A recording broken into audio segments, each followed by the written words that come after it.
Good evening. Welcome to Asia Society Hong Kong Center at Miller Theater.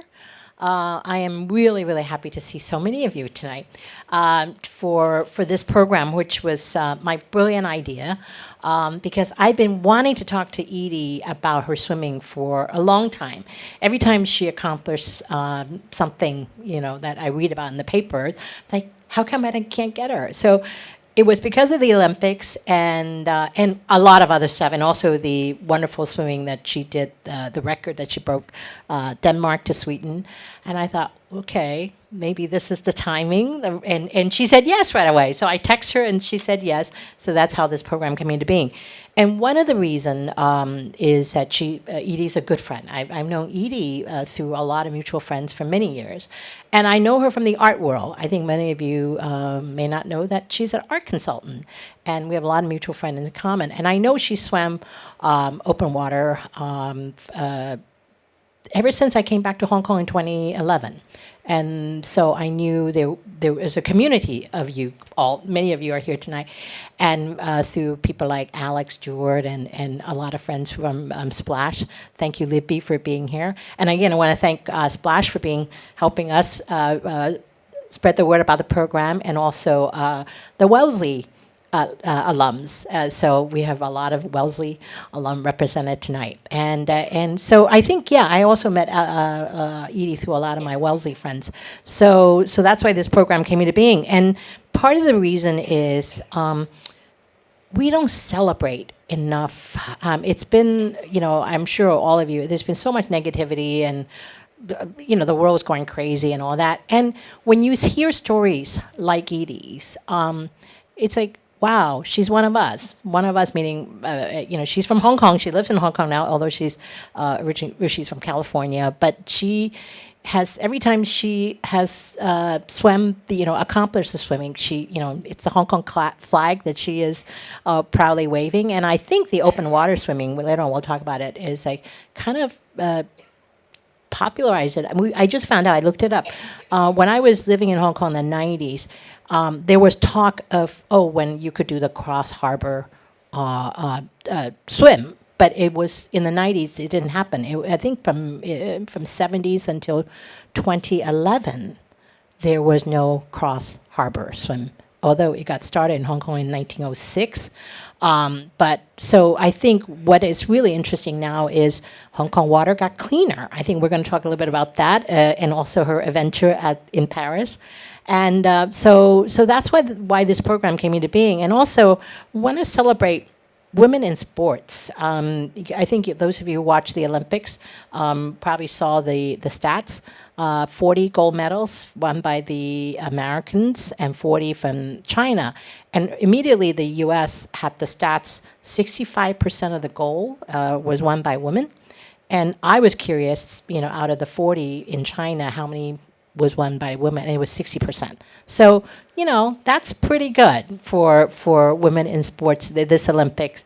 And of course, we have our own Sylvain, who's also ambassador to Splash, our own swimmer, 2 bronze, not bad at all. So it's all of that tonight's program came into being. So we're really delighted Edie has said yes. And we also have Judy, Judy G. Judy is also, I know, is part of the open water swimming, but I just met Judy recently. And Judy is, she's a Hong Kong-based artist, Taiwanese-American, and she has been swimming since she was 7. And she also kind of helped Edie swim with the Catalina swim. So we were talking about, I'm going to ask the stupid questions later on. I think Judy's going to ask the smart question because I'm not a swimmer. I am a really bad swimmer, and because growing up in Taiwan, I almost drowned. My mother told the story, so I'm afraid of water. So that's why Edie's and Judy's achievement are, to me, so wow. And another reason I want to do the program tonight is in honor of my, for my niece, who's 10 years old, and she just is she loves swimming now. And she started swimming in Virginia near Katie Ledecky. Katie Ledecky is from Maryland. And so one of the reasons my niece, 10-year-old niece, picked up swimming was people like Katie Ledecky. So the importance of role models. And I know Edie is role model for many of us and young people here tonight. So that's another reason for this program. So with that, I think thank you to Judy for helping helping to co-moderate tonight's program. And thank you, Edie, for being here and for finally for us to kind of, I don't want to say honor her, but it just kind of hear from her directly what she has done this last decade, really. Some of the Triple Crown, all of the swimming, the achievement has been done this last decade. And so we can ask, you know, there will be Q&A afterward and also drinks afterward at the LQW, more question. And by the way, the gallery is going to be staying open till 8:30. Those of you who would like to see it, please, you're welcome to see for the gallery afterward. So with that, I'm going to hand it over to Judy and to get the program started, and then I will also be around to ask stupid questions. Okay.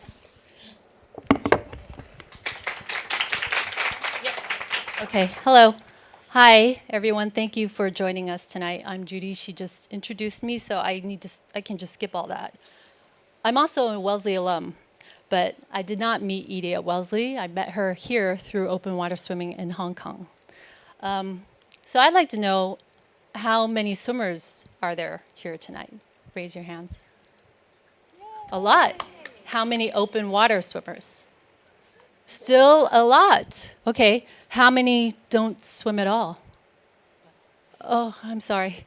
But so part of the talk tonight is also to show the accessibility of open water swimming in Hong Kong. Edie will talk about that. And also the inclusivity of the open water community here in Hong Kong that is just amazing. And that Edie and many here tonight are helping to build.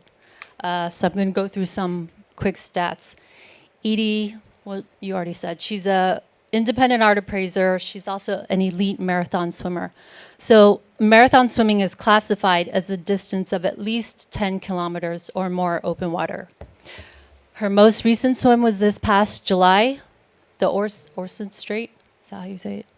A 20-kilometer swim from Denmark to Sweden. And she set the fastest solo course record time in 5 hours and 10 minutes.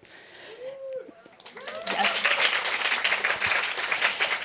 In 2018, she did the ASHK 360. That's a 45-kilometer circumnavigation of Hong Kong Island. That is equivalent to swimming the height of the Eiffel Tower 150 times. Imagine. Okay. Edie is also the third person, the first woman in 42 years to complete this swim, which she did in 12 hours and 37 minutes and raised 650,000 HKD for the Splash Foundation, which she will talk about later tonight as well. And last year, Edie completed one of the holy grails of marathon swimming known as the Triple Crown, which is the completion of the English Channel, the 20 Bridges Manhattan, and the Catalina Channel in California, which is notorious for what? Huge currents, unpredictable water temperatures, and also home to great white sharks. And this was a significant swim because it was the last swim that completed her Triple Crown. Out of 333 people who've completed this, she is the 318th person in the history to have done this. She is also the first and only person representing Hong Kong as a swimmer to achieve the Triple Crown distinction in marathon swimming. So please welcome the Unsinkable Edie Hu.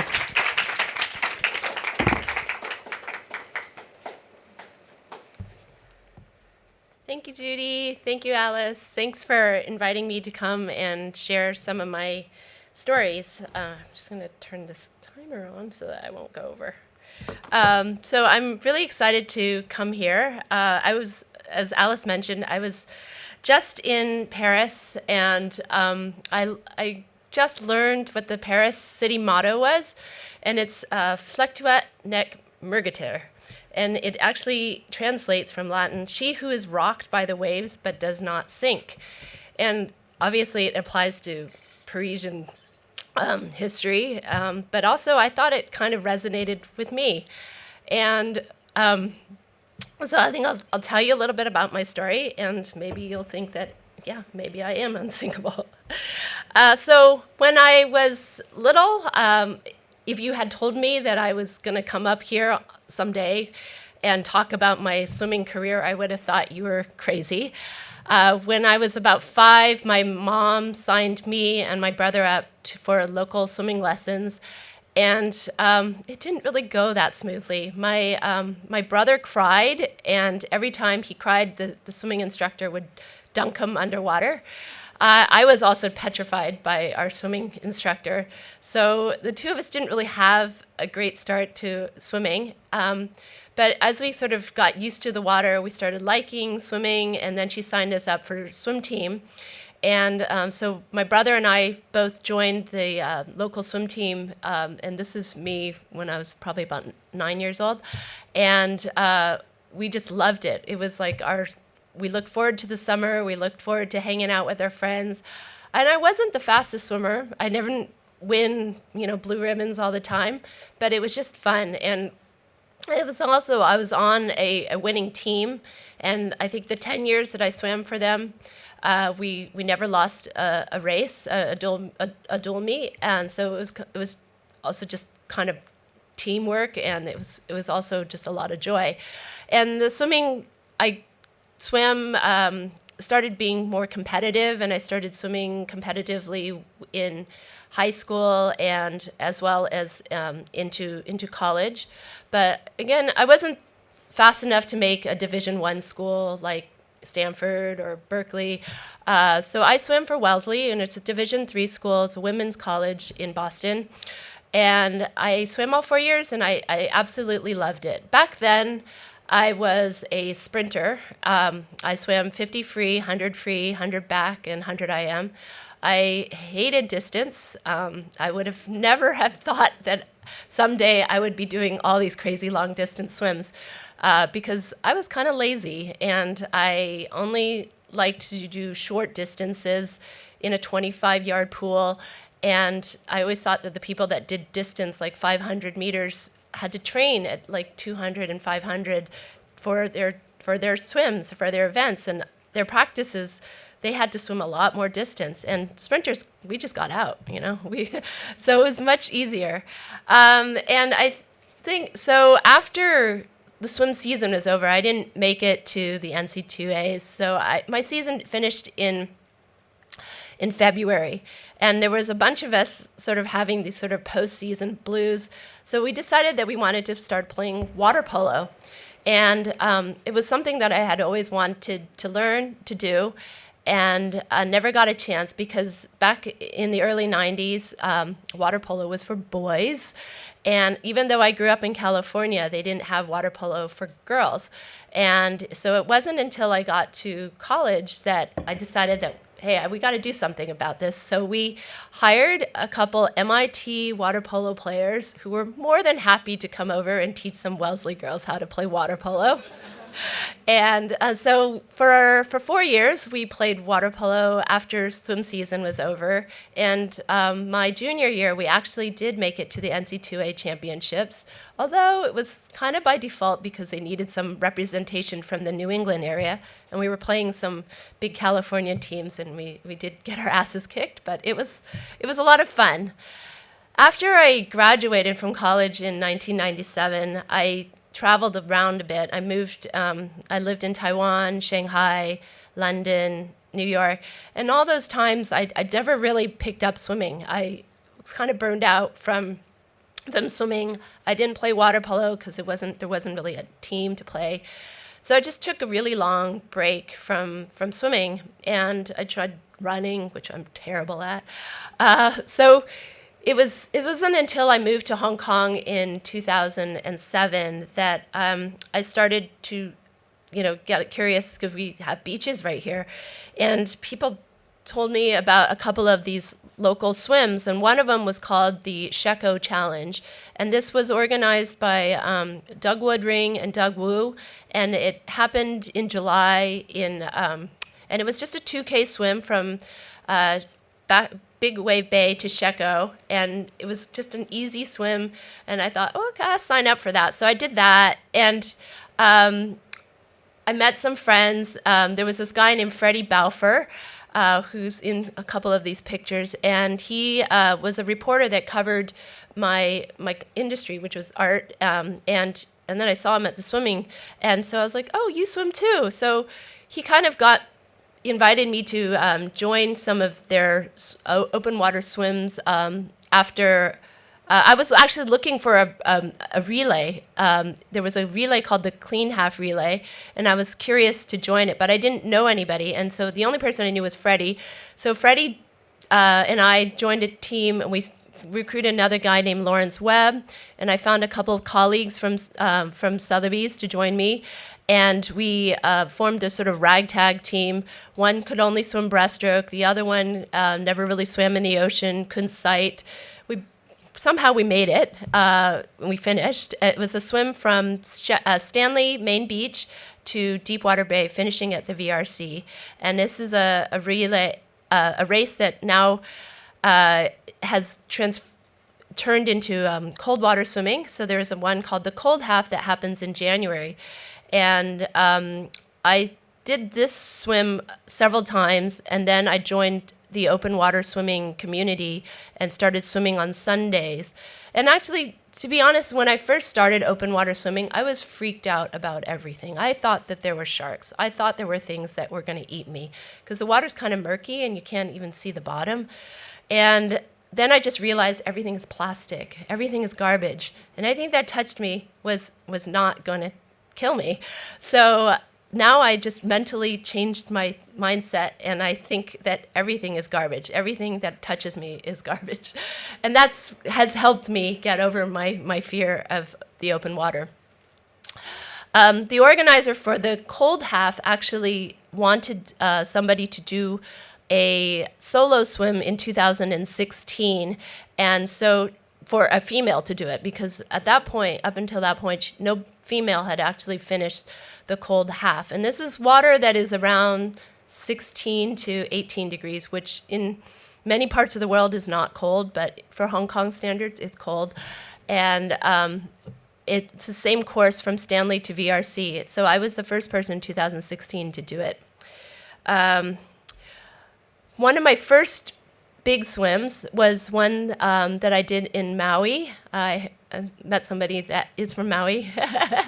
My brother and I wanted to do the Maui Channel swim ever since we were little. We had heard some of the grown-ups in our community, in our swimming community, talk about doing this relay during Labor Day weekend.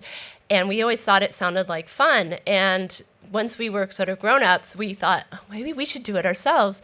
And so we decided that we would do it. The sign-up was actually quite difficult to get in for Labor Day weekend, and due to timing, we ended up doing it in August.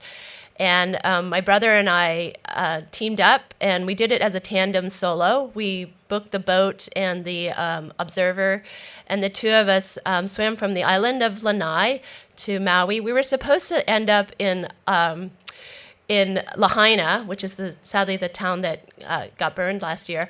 But we ended up drifting up north and going 21 kilometers and ending up near Kanapali. But it kind of spurred me. It really kind of got me excited about doing longer and further swims. So the next swim, the long swim, was in 2018. The organizer of the ASHK 360, who had organized the year before a swim around Hong Kong Island for Simon Holliday, was looking for a female swimmer to do this swim. And so she asked me if I would be interested. So I did it as a fundraiser for Splash, and I see that Libby is here. She is the director. And she's helped me with the fundraising, and we managed to raise 650,000 Hong Kong dollars for Splash, allowing for their programming of over 300 swimmers for that year, 2019. It was such a great experience. There's so many people cheering for me on boats, and swimming through the harbor was one of the coolest experiences. I remember swimming through the harbor and looking up at the skyscrapers in Central and going, oh my God, this is so awesome. I turned to my paddler and said that. And to this day, actually, some people ask me if I've ever done the cross harbor swim, which I have not, because I have had the experience of having the entire harbor all to myself, and I kind of don't really want to share it with 1,000 people unless they invite me to do it. I don't really want to do a 1,500 meter time trial. But the swim actually starts in the Saiwan Swim Shed in Kennedy Town, and then it goes through the harbor in the early mornings, avoiding all the boat traffic, and then we go down south on the east side, past Bigway Bay and Shek-O, around Cape d'Aguilar, then around the south side, this is where I usually swim, and past Repulse Bay, Deepwater Bay, and then turning west up to Pak Phalam and Aberdeen, and then eventually winding up back in Kennedy Town. So I did it in 12 hours and 37 minutes. The year before, Simon did it in 12 hours and 34 minutes, so I almost beat his record. But subsequently, this swim has actually been done by quite a few people. One of them, Li Ling, is here, and the Olympian and celebrity Alex Fong has done it. There's been many relays that have done it. Judy has done it as a relay, so it's become a popular event, and Splash does it as a relay fundraiser every year. So it's right in our backyard for everybody. After swimming the ASHK 360, I kind of was like itching to do something else. And I was like, what else can I do? And so, I heard about this thing called Ocean 7. And it is a list of the 7 hardest swims, the opinion of one man named Steve Monotonous, who put this list together. And it's 7 very challenging swims, and there's only been 31 people that have completed all 7 of them. So there's the Molokai Channel, which is in Hawaii, from the island of Molokai to Oahu, and that's 42 kilometers. There is the Catalina Channel, which is 32.3 kilometers in California, from Catalina Island to Palos Verdes to Southern California. There is the North Channel, which is Ireland to Scotland, which actually one Hong Kong swimmer just recently did, and that's 34.5 kilometers. English Channel, which is 33 kilometers from England to France. Gibraltar Strait from Spain to Morocco, which is also 2 continents from Europe to Africa, is 14.4 K. Tsugaru, which is in Japan, from Honshu to Hokkaido, which is 19.5 kilometers. And New Zealand is Cook Strait, which is 22.5 kilometers. So I started looking at this list and I'm like, maybe where should I try? And the first one I decided to do was in my backyard, Japan. And so I went to Tsugaru. And Tsugaru, I think some people have later asked me why I picked it. And I was like, because it's right here. It's actually one of the hardest ones. And I totally did not know that. So I went in it totally blind. This was my first channel swim. I was a little nervous, so I had a friend that introduced me to a guy in Sydney who had done 5 of those 7 swims, and he was looking to complete his Ocean 7. And he's now a really good friend of mine, and at that time, he had the bad luck of having bad weather every time he tried to do it. So he had a slot in July, and he didn't get to do it that year. And I said, hey, you know what? I have one in September. Maybe we could try it as a tandem. And I thought, if I have this channel pro next to me, we'll get it done. He's going to keep me company, and we'll just try it together.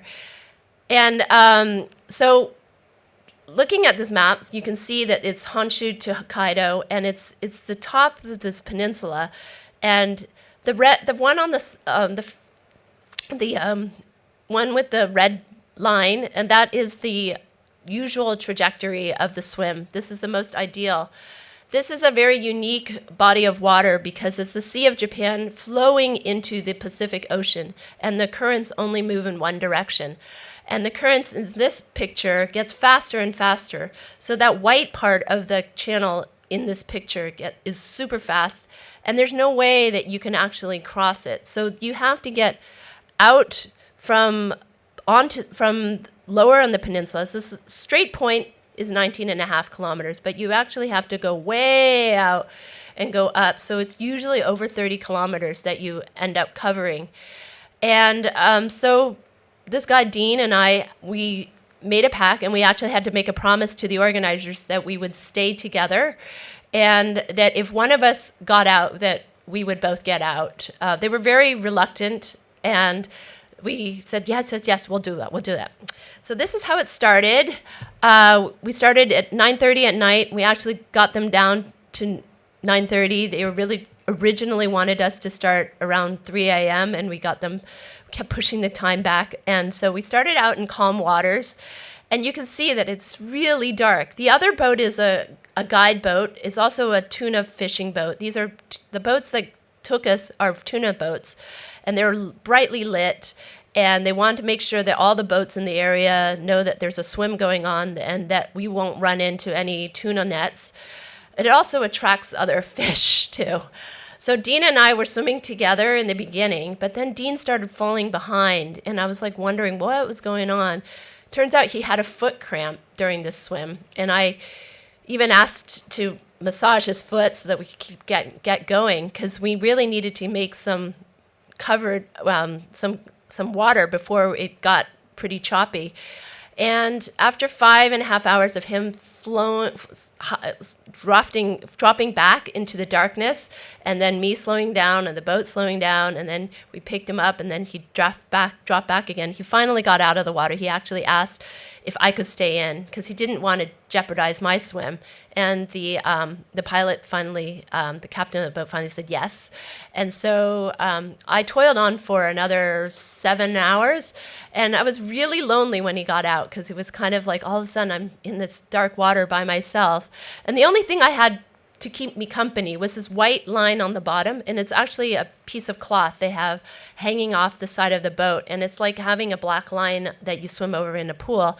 But this one moves, and it just kind of fluttered, and it was like this little friend that was keeping me company while I was swimming. And then occasionally a little barracuda would come into the light, and flying fish would come into light. I really didn't want to see sharks, and I didn't want to see tuna, even though they wouldn't bite me, but the tunas are massive. So those were sort of my fears, and all of a sudden I thought, I just need to hang on till sunrise. Just hang on to sunrise, and everything will be better.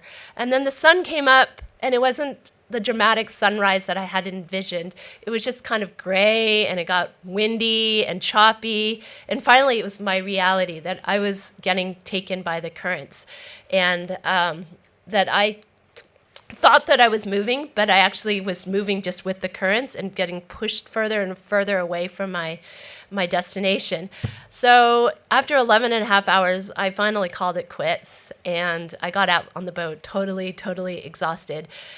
So, some people could say that as a failure, but I learned so much from this first swim.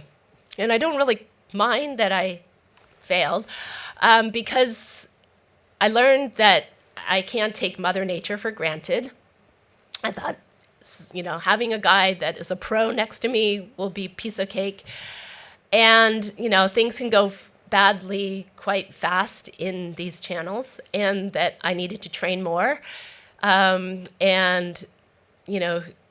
Also I learned from Dean how he fed, in which I'll cover how I feed. So there's many things that I learned from this swim that I took for my future swims. The last swim before the whole world shut down, I snuck out of Hong Kong and I went to Sri Lanka. And I did a swim called Øresund Strait, which is also Adam's Bridge. It's from Sri Lanka to India. And I didn't know this until I did the swim, that actually Sri Lanka and India are so close together. It's 28 kilometers, and it's a sandbar called Adam's Bridge. It's a chain of small little islands, and actually at one point, people could actually walk across. And so we swam parallel to this land bridge, and it was kind of also a pioneering swim because we didn't know where we were going. Our crew didn't really know what we were doing. And one of the things is that we didn't have the permission of the Indian Navy on the other side on the border. So we couldn't, my crew was negotiating with the Navy while we were swimming to allow us to pass. We thought that maybe we would have to go halfway and then just turn around, which is kind of unsatisfying. And so we didn't get permission until 4 kilometers from the Indian border that our whole crew, all their boats could go across. And we had a stand-up paddleboarder and a kayaker and some ribs and a giant catamaran all coming with us. But the Indians, we were the only 2 foreigners that have done the swim. And he's British. Technically I have a U.S. passport.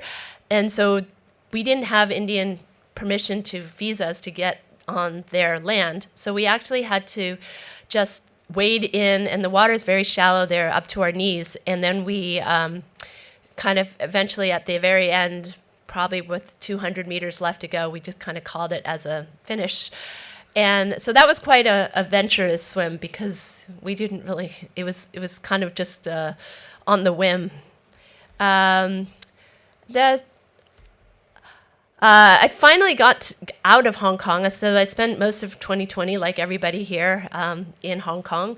And in 2021, I went home to California to see my parents, and I did a swim in my backyard in California. I grew up skiing in Lake Tahoe. It's the lake between California and Nevada.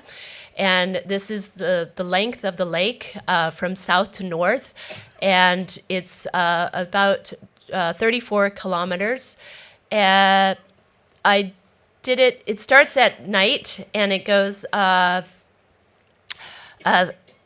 7:30 when the sun is still out. But as I was swimming, the sun was setting to my left, which is the west. And then on the east side, is quite dark already.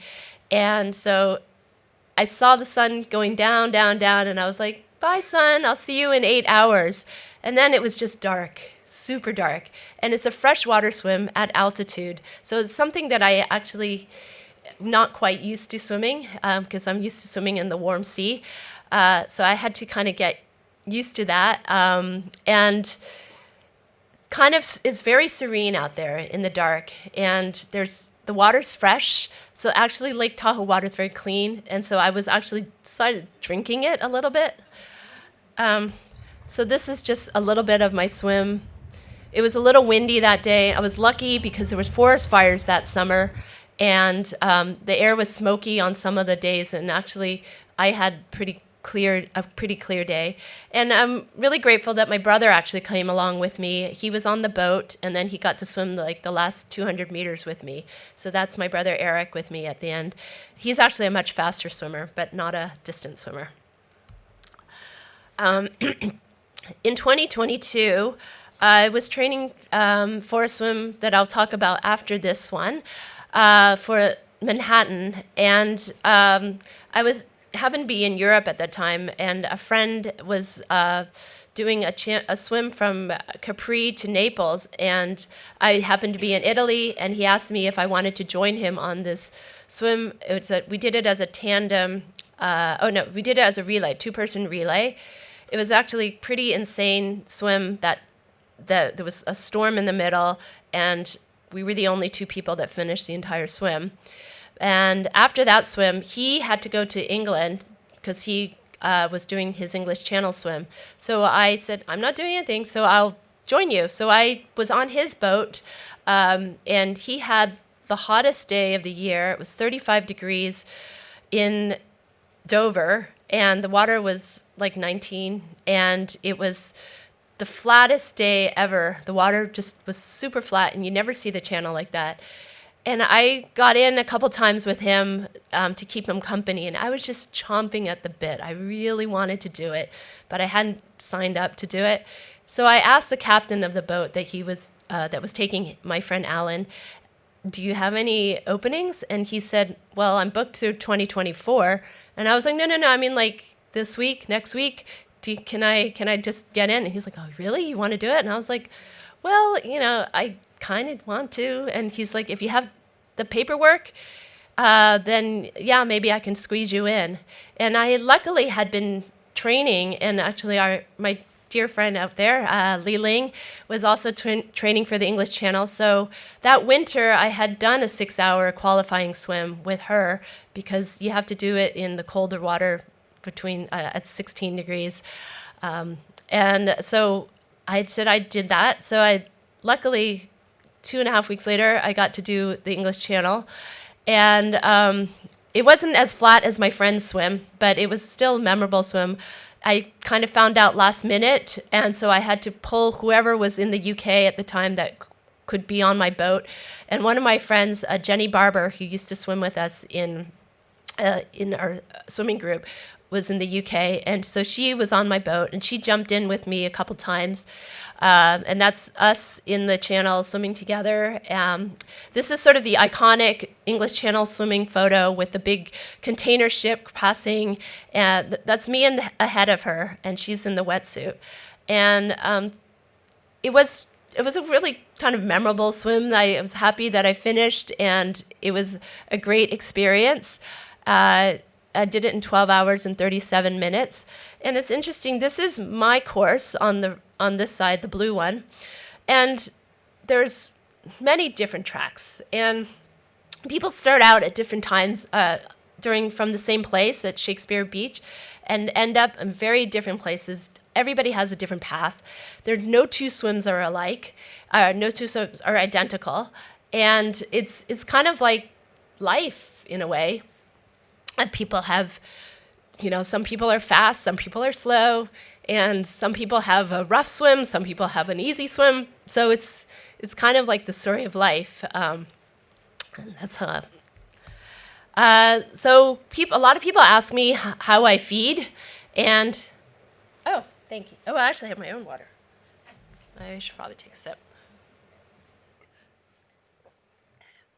A lot of people ask me how I swim, how I feed, and feeding is, when I first started my ASHK 360, I was having different kinds of snacks. People were throwing me gummy worms. I had cookies, I had chocolate, I had peanut M&Ms, and then also like a carbohydrate maltodextrin drink. And then when I did Suguru with my friend Dean, I just noticed that he just swam and he just drank liquid, and he cut out all that other sugar and stuff, and he made it really quick. And so I learned, oh, wow, I don't actually need all that junk food. So I simplified my feed, and now all I do is I drink a maltodextrin mixed with a protein powder, a plant-based protein powder called Prana On, and my bottles are all the same. And then my last two feeds, the pink ones, I add a little bit of higher octane. I throw in a little energy gel in just to kind of give me a boost at the finish. And it kind of makes me happy when I see the pink bottles come out. But this is how quick you just, I have a rope, they throw my bottle out, I tread water, and then I try to finish it within 30 seconds, and then I'm off again. Yeah, those cliffs are.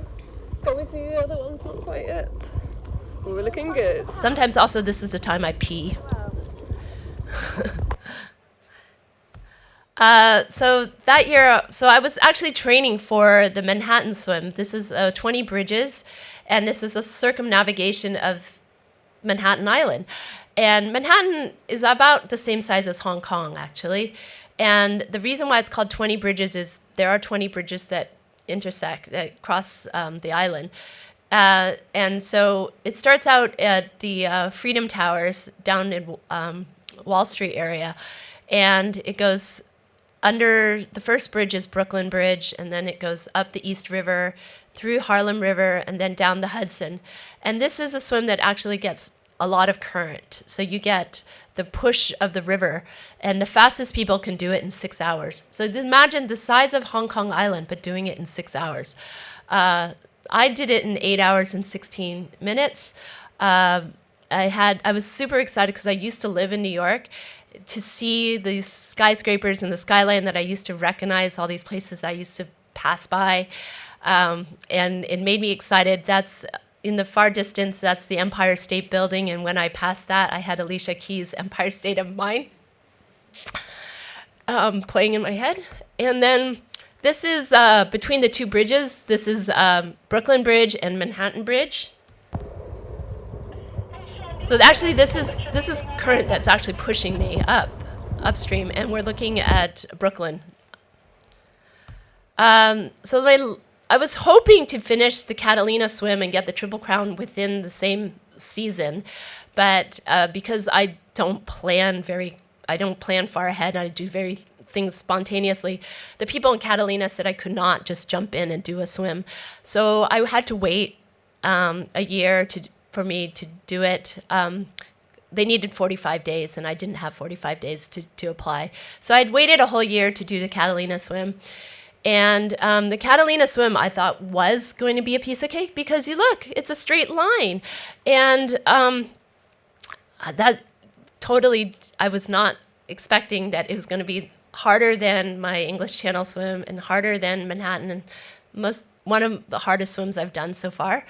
It's because they are forcing you to swim a straight line, and the currents are pushing you in. The currents are pushing me south, so I was trying to do a sort of crab crawl up this line, and you can see that this is my speed, and I was doing about 2.5 per hour, and my normal speed is about 3.2 an hour. So currents really do affect your swim.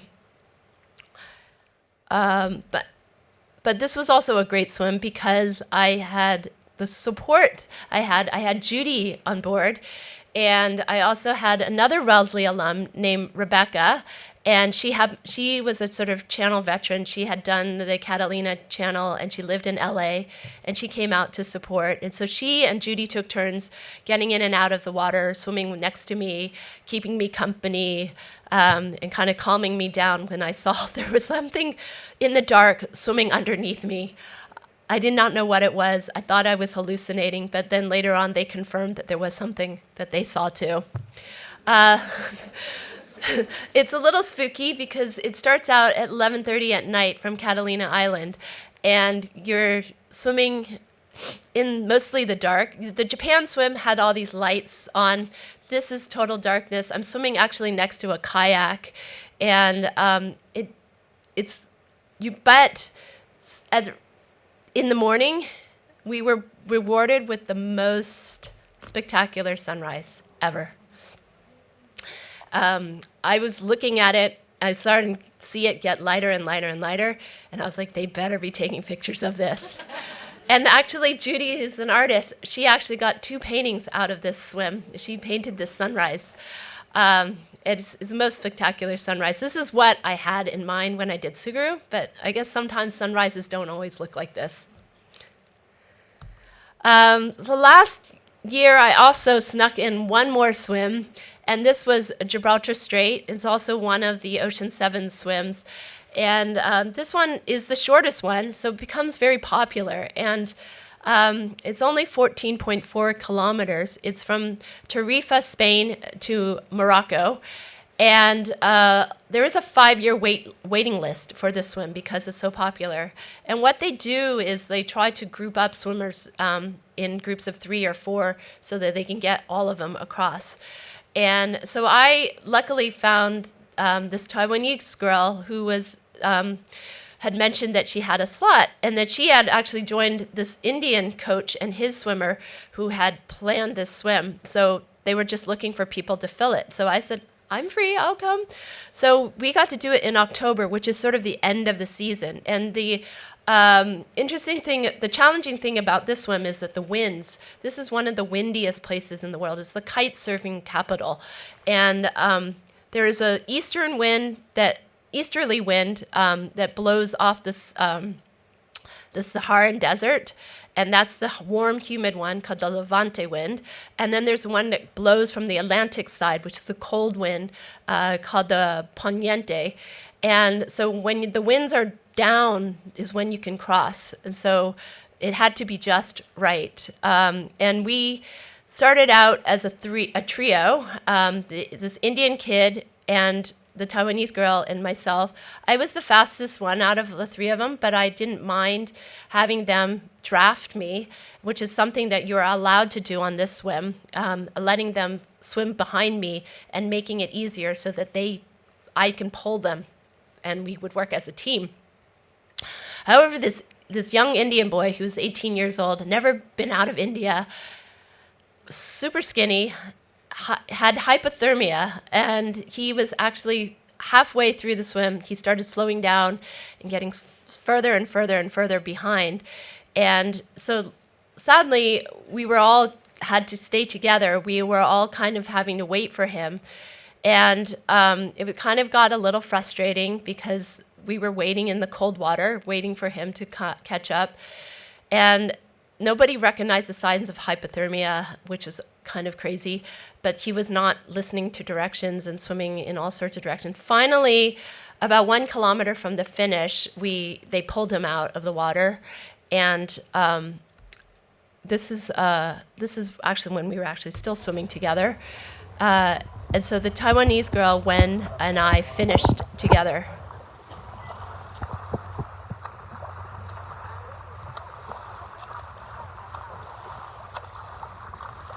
And she became the first Taiwanese to finish.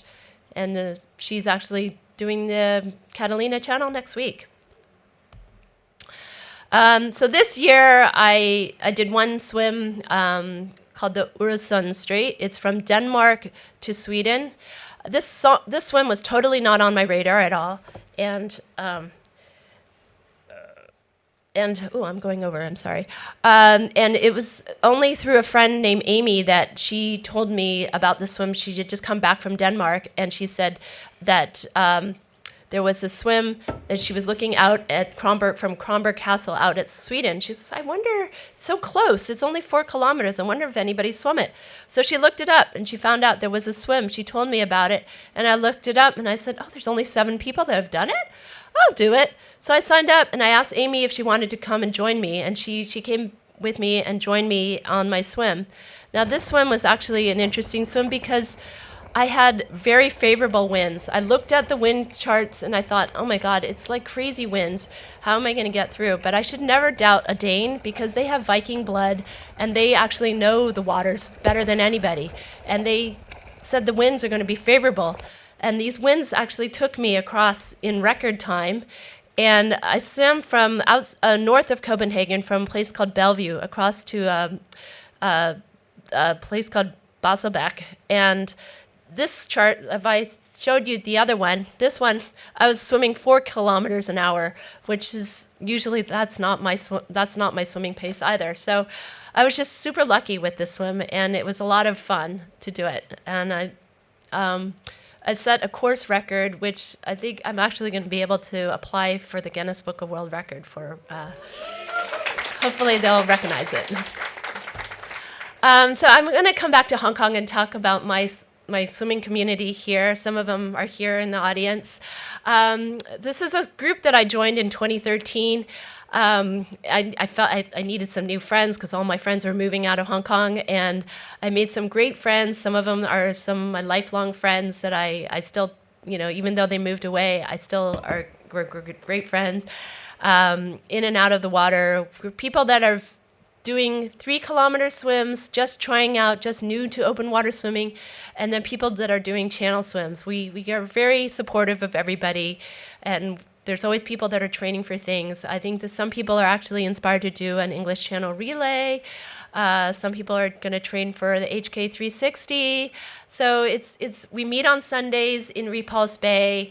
It's a very supportive community. We're not, Olympians. We're not super, super fast. There's some former collegiate swimmers and some people that have just picked up swimming in their 40s. And so, it's a great place, and we are so lucky that our beaches are clean, and we have great places to swim just 15 minutes away from Central. And then I wanted to talk about Splash because this is an organization that I support, and also the managing director, Libby, is here in the audience, and Simon's also here. They founded this organization in 2015, and I was one of the founding coaches. They teach foreign domestic workers and underprivileged children how to swim, and they have a couple fundraisers in the year, and one of them was the ASHK 360 that they're doing as a relay. They have about, 30 some people that are doing this swim in November. And also the other one is this Splash Dash relay that they raise money in May, and people join as a group team, a family team, a corporate team, and they raise money by swimming laps in a pool. And this was my team last year, splashing everywhere all at once. So you can recognize maybe some of our characters and some of the people. That's Alec in the wig, Deirdre, there's Kenny as the husband, and Leeling as the daughter, and me as the mom from Everywhere, Everything Everywhere All at Once. And they're a great organization to support. So if you're ever interested in volunteering as a coach or supporting them financially, go and talk to Libby and Simon. Oops. Okay, that's it for now. Go ahead and play this. That's where I'm going to stop it, and we'll finish on this one.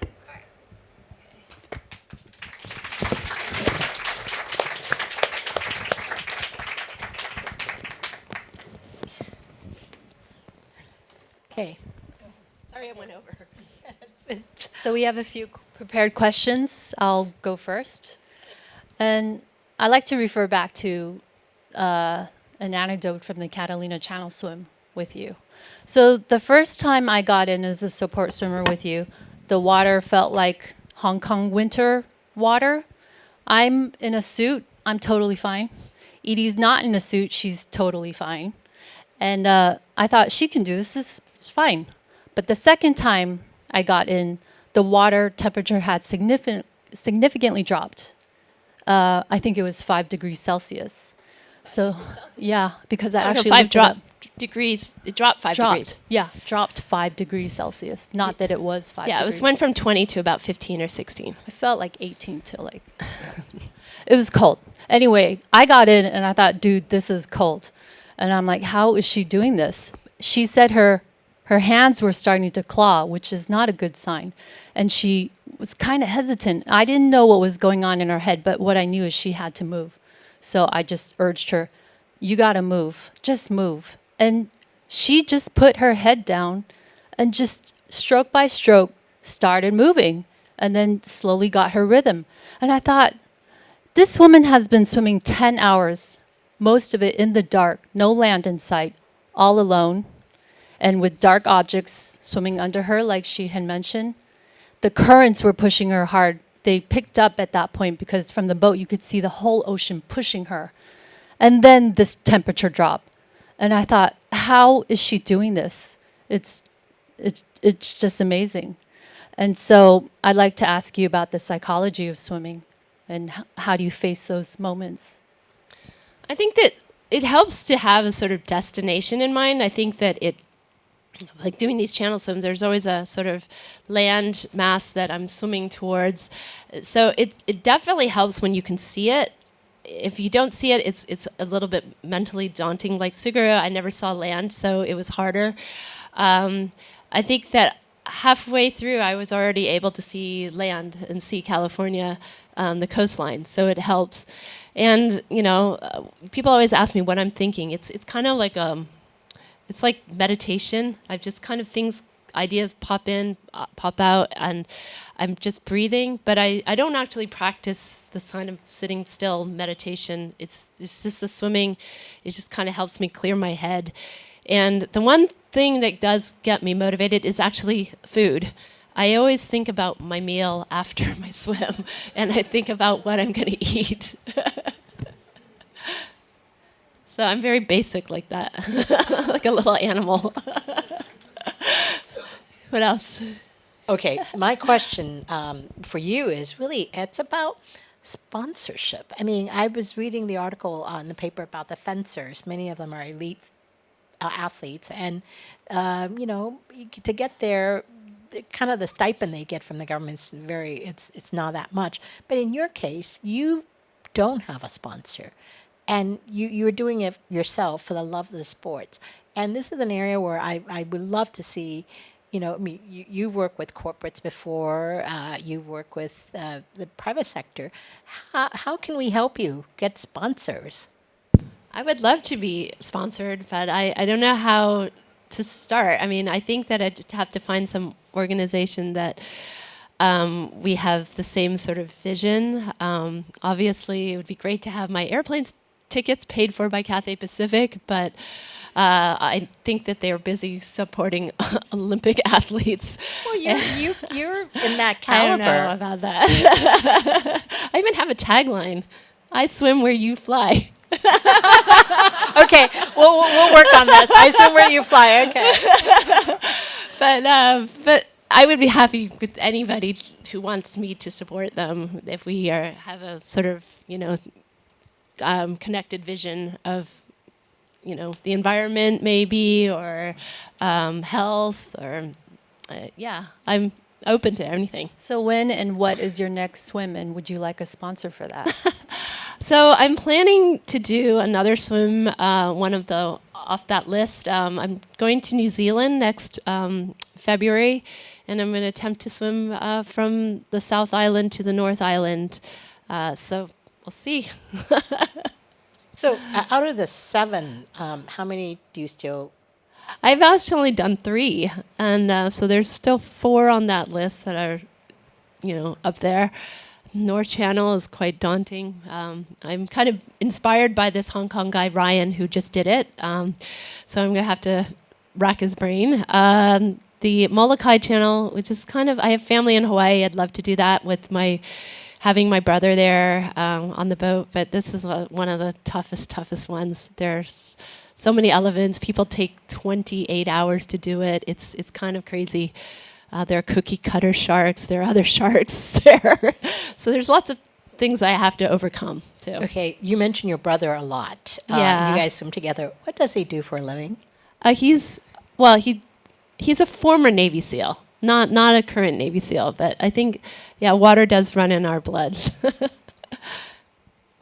I'll take the next one. So I think this is an important topic. Recently, there's been a spotlight on mental health in athletes. So do you have any thoughts on that, or how that applies to your swimming? I definitely think that swimming has helped me. I don't really share this to most people that they don't know, but I do have depression, and I've had dark thoughts. But swimming has really helped me clear my head. I always find swimming with friends as a sort of place to see my friends, and it helps me get out of the bed in the morning. And I just, use it as a sort of therapy to see all my friends.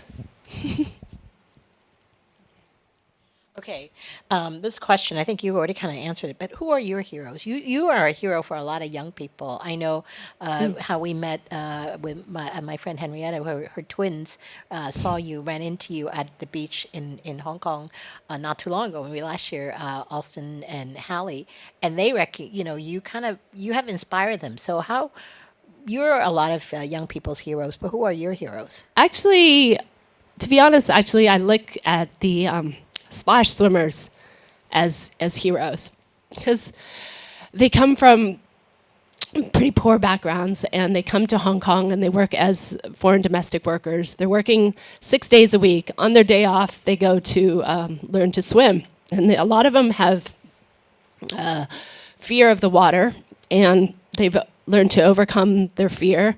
And a lot of them have then mastered swimming, and they go back and they coach and they give back to their community, and they become inspirations for their peers. And then some of them actually are now even racing and doing open water swimming. So I think that they're an inspiration. Thanks. Okay, let's go a little lighter now. I see a lot of Southside swimmers here. You guys all know, and I'm going to put myself in this again, I'm the first to put on a suit and the last to take it off because I'm super weak and cold. But you are one of the few hardcore ones, purists, who never put on a suit, don't seem to need it. How do you cope with the cold? Well, actually, so I've always carried a little extra body fat, and something that it's very hard for me to lose weight, and I think that maybe a lot of people have similar problems that, it's just hard to lose 10, 15 pounds, and it's actually come in handy for me. By doctor standards, I'm overweight. The BMI always says on the scale that I'm overweight. But I think that the fat that I actually have is mostly brown fat. I've converted the white fat to brown fat, and the brown fat is the one that can be converted to energy and also as insulation for your organs.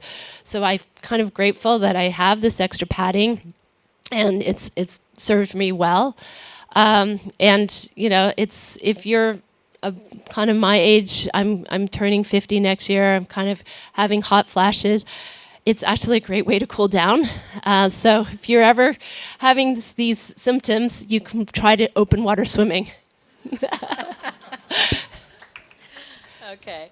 Well, I think, can you talk a little bit about your, technical aspect for somebody, for a novice like me, how do you talk about different currents in all of the different weather conditions, and, how do you adjust to all of that? It looked like you do some homework beforehand, but how do you, the day of? I mean, is it like what you expected sometime or not? I train mostly here in Hong Kong. For the ASHK 360, I didn't tell anybody until after I completed the swim that actually I never set foot in the pool. I never got in the swimming pool for that whole swim. I was still in that burned out phase. I didn't really want to go in the pool. I didn't want to have a coach. But then I started getting more serious and thought maybe for Suguru, maybe I should start getting in the pool. So I joined a team. It had been 22 years since I had a coach tell me what to do. Now it's become my sort of regular routine to go in and every 4 times a week goes to the pool, and then a couple times a week in the ocean on the weekends. So it's a lot of. It's just sort of changed me. I think that now I'm kind of going full circle and going back to having a coach swimming, and it's helped. I had bad habits. My technique wasn't very good, so it does help to have a coach. But I think that each swim, I have to change it up for different occasions. Just following up on that, what are the prerequisites for these big channel swims? Qualification swims? Yeah, or regulations, just some details. For some of the cold water swims, like English Channel, they require a 6-hour qualifier swim before, because they want to make sure that you can handle the cold. I think in North Channel you have to do one. Cook Strait doesn't, but their water is going to be about 13 to 15 degrees. So there's different organizations that have different prerequisites. But then on top of that, you have to train yourself to get there. Okay, we're going to open it up. I know some of you probably have questions. Please, a couple of questions from the audience.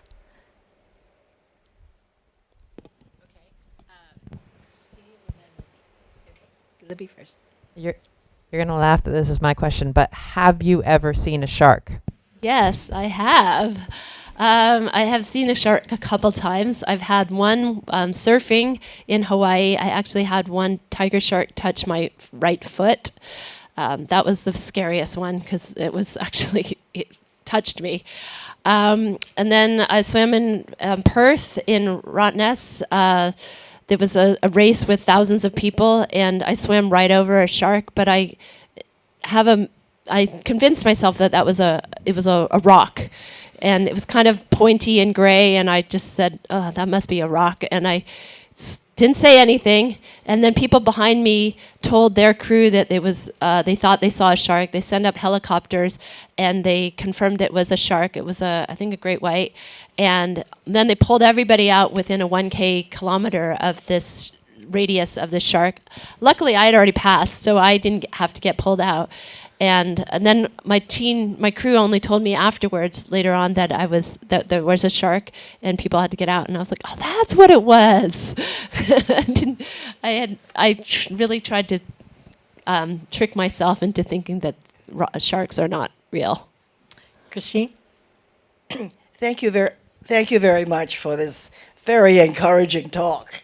But my question is, when you undertake a particular swim, say in the English Channel, you know how far it is, right? So many kilometers and all that stuff. Do you have in your mind how long you think it would take you to swim that bit? And second question is, are you always, according to what you estimate, are you always early or late or whatever it is? So the English Channel is really hard to predict because it is based on the weather and the wind and the conditions. You know, in my head, I was hoping for like a 12 and 13 hour swim. But I had sort of one of the things that I don't quite agree to, I always swim when I train, I have a watch and I know what my pace is and I'm always looking at my time. But for these channel swims, they don't allow to have any sort of like gadgets. So you have to take off your watch. So you're kind of swimming blind. And I wanted my crew to tell me how far, what time. But you saw my course. It was like a big curve. So you're not swimming 32K. 32K is the shortest distance. It's a straight line. And very few people can swim a straight line unless you're going really fast. And really fast swimmers, the record for English Channel is 6 hours and 49 minutes. So, you know, that's like twice. I'm twice. I mean, that's twice as fast as me. So I think in my mind, I wanted to aim for 12 to 13 hours. And then I was keeping track of, I lost track of how many times I was getting in and out. My friend was getting in and out because she had a sort of, I think she was allowed every 3 hours or something. And so I thought that she got in 5 times and I thought, oh my God, it was 15 hours already. And so in a way, I was kind of sort of slightly defeated because I thought, you know, I've totally missed my goal. I just want to finish it. I don't really care about my time. And then when I finished, there were some people on the beach and they asked in French how long it took. And my friend, I had no idea. And she told them 12 heures. And I was like, 12 hours? I was like, what? And I was totally flabbergasted. I thought that it was 15 hours. And I was really, all of a sudden I was like, what? I had no sense of time. So yeah, it's sometimes it kind of messes with you. And for the straight line swims, I do want to know information. So like Øresund swim in Denmark, I had my friend tell me exactly how many more kilometers left because I knew that we were going to finish and where we were going to finish. Thank you. Hi, can you hear me? Okay. First of all, thank you so much for sharing. I think it's inspiring and also about the mental health aspect. I had no idea. I think it's super courageous, so thank you for that, Edie. 2 questions. Number 1 is, you know, I think a lot of us would aspire to be, you know, amazing open water swimmers if we're pool swimmers, and do some, proper distance things that can maybe show up somewhere and connect with whoever to do these things.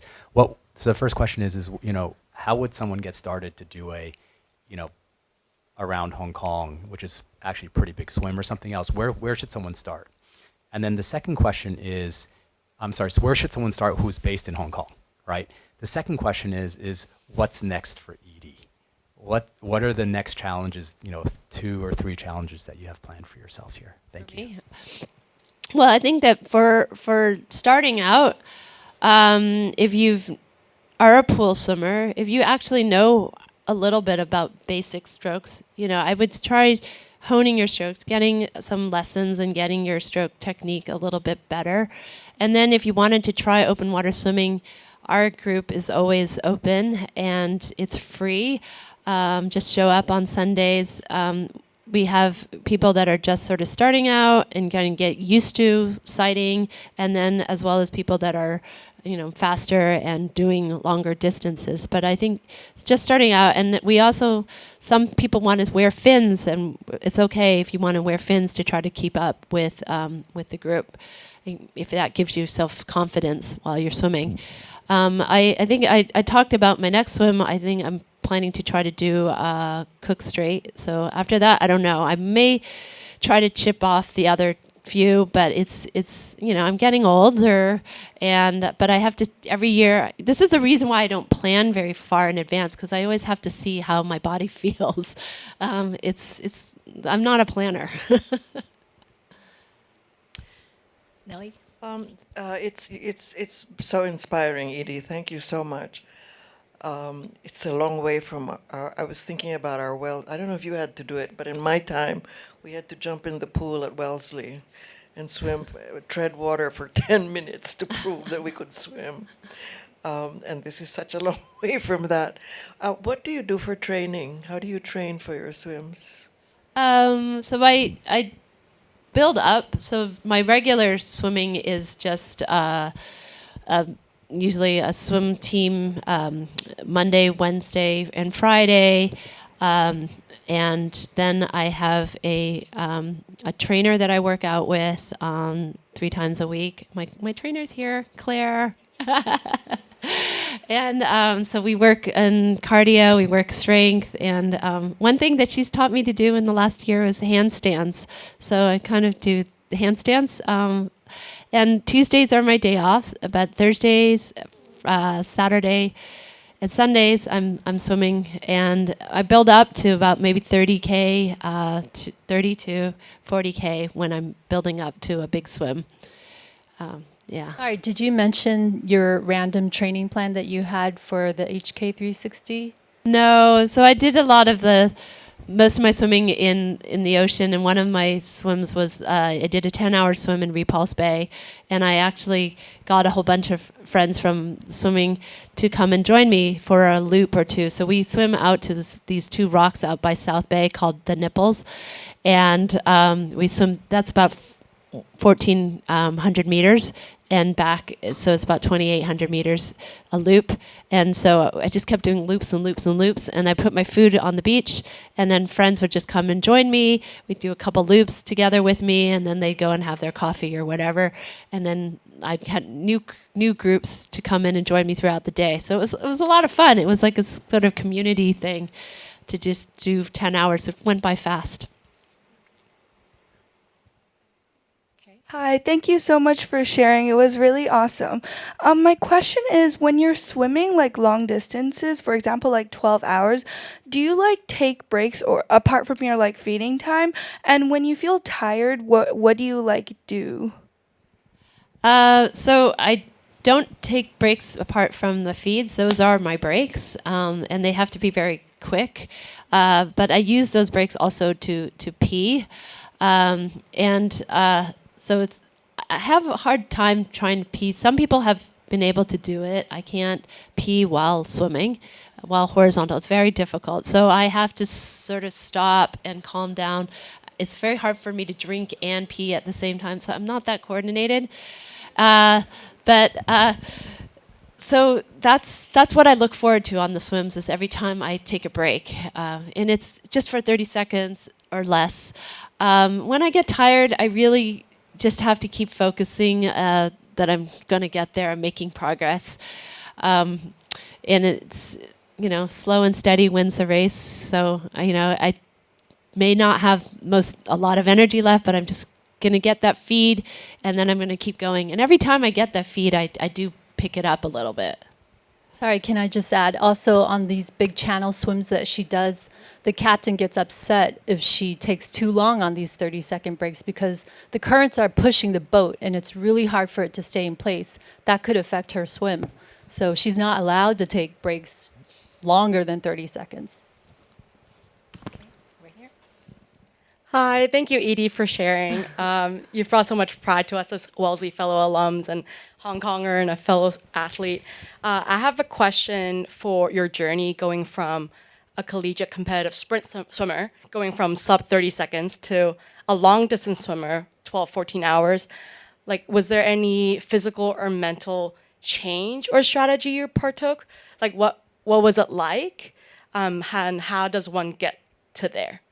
As a fellow swimmer, like, I really resonate with you that I have a very complicated relationship with the sport as well. It's like I love it, but I cry all the time. It's like I don't like this. Why am I doing this? But how did you go from sprint swimmer to going, 14 hours in the pool or in the sea all on your own? Like how do you change your mindset? What physical changes you did?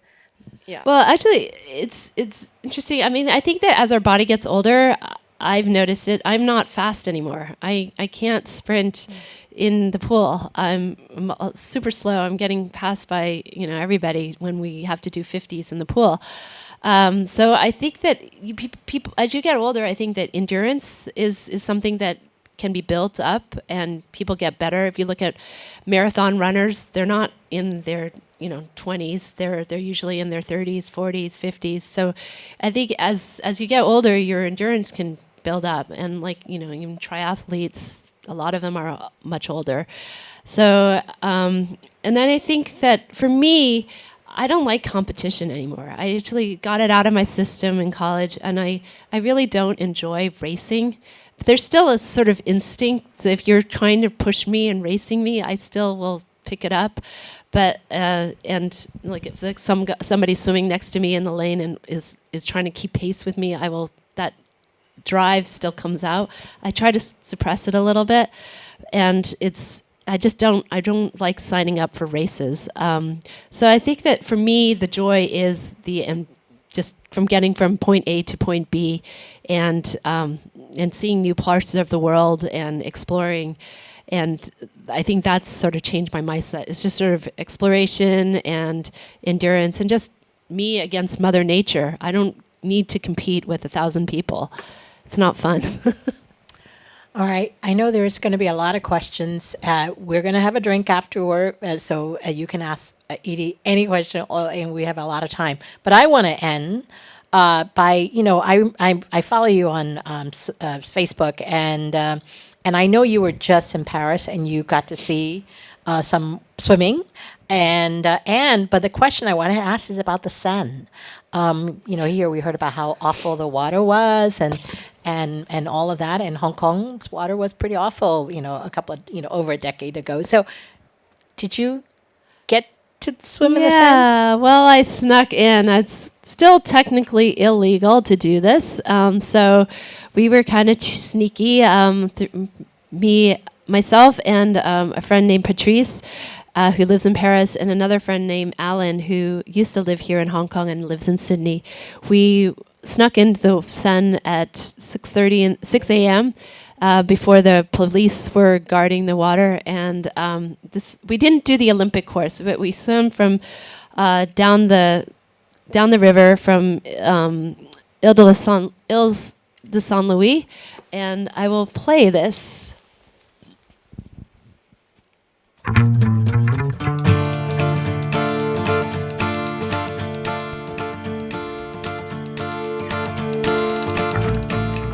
Elle sort de son lit, tellement sûre d'elle. La Seine, la Seine, la Seine, tellement jolie, elle m'ensorcelle. La Seine, la Seine, la Seine, extra lucide, la lune est sûre. La Seine, la Seine, la Seine, tu n'es pas sourd, Paris est sourd. La Seine, la Seine, la Seine, je ne sais pas pourquoi on s'aime comme ça. La Seine et moi, je ne sais pas pourquoi on s'aime comme ça. La Seine et moi. Extra lucide, quand tu es sûr.